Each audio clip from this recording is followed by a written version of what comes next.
इंतहाई अफ़सोसनाक ख़बर अव्हांखे ॾियूं। ख़ैरपुर शहर में घर जी मोटर ठाहिण दौरान करंट लॻण सबबि नौजवान उस्ताद फ़ौत थी वियो आहे। मेहरान कॉलोनी में घर जो मोटर ठाहिण दौरान करंट लॻण जे नतीजे में सुहेल रिंद फ़ौत थी वियो आहे। वारसनि पारां फ़ौतीअ जो लाश सिविल अस्पताल मुंतक़िल कयो वियो आहे, जितां ज़रूरी कार्रवाईअ बैदि लाश वारसनि हवाले कयो वियो। फ़ौतीअ जो लाश घर पहुचण ते कोहराम मची वियो।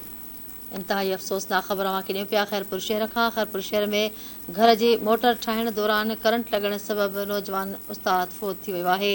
मेहरान कॉलोनी में घर जो मोटर ठाहिण दौरान करंट लॻण जे नतीजे में सुहेल रिंद फ़ौत थी वियो आहे। वारसनि पारां फ़ौतीअ जो लाश सिविल अस्पताल मुंतक़िल कयो वियो आहे, जितां ज़रूरी कार्रवाई बैदि लाश वारसनि हवाले कयो वियो। अव्हांखे आगाह कयूं पिया। ख़ैरपुर शहर में घर जी मोटर ठाहिण दौरान करंट लॻण सबबि नौजवान उस्ताद फ़ौत थी वियो आहे।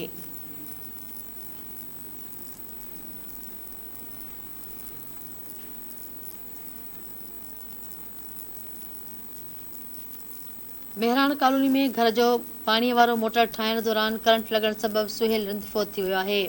वारसनि पारां फ़ौतीअ जो लाश सिविल अस्पताल मुंतक़िल कयो वियो आहे, जितां ज़रूरी कार्रवाईअ बैदि लाश वारसनि हवाले कयो वियो। फ़ौतीअ जो लाश घर पहुचण ते कोहराम मची वियो। अव्हांखे अफ़सोसनाक ख़बर ॾियूं पिया। ख़ैरपुर शहर में घर जी मोटर ठाहिण दौरान करंट लॻण सबबि नौजवान उस्ताद फ़ौत थी वियो आहे।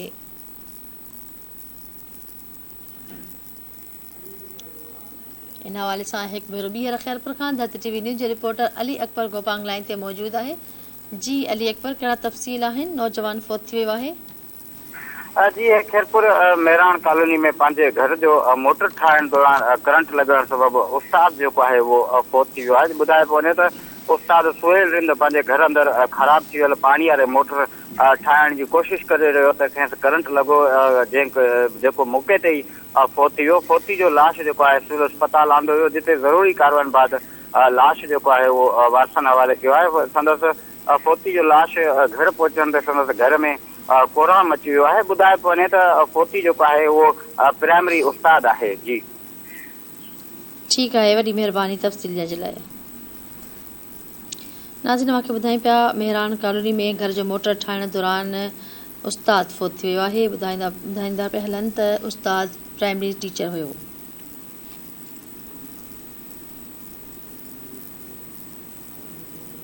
मेहरान कॉलोनी में घर जी मोटर ठाहिण दौरान करंट लॻण सबबि उस्ताद फ़ौत थी वियो आहे। फ़ौती जो लाश घर पहुचण ते कोहराम मची वियो आहे।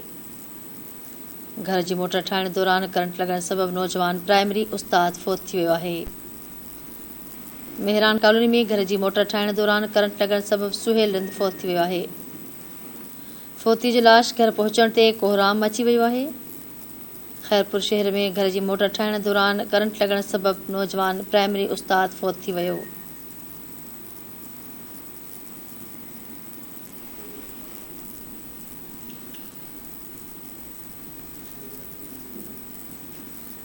अव्हांखे आगाह कयूं पिया। ख़ैरपुर शहर में घर जी मोटर ठाहिण दौरान करंट लॻण सबबि नौजवान फ़ौत थी वियो आहे।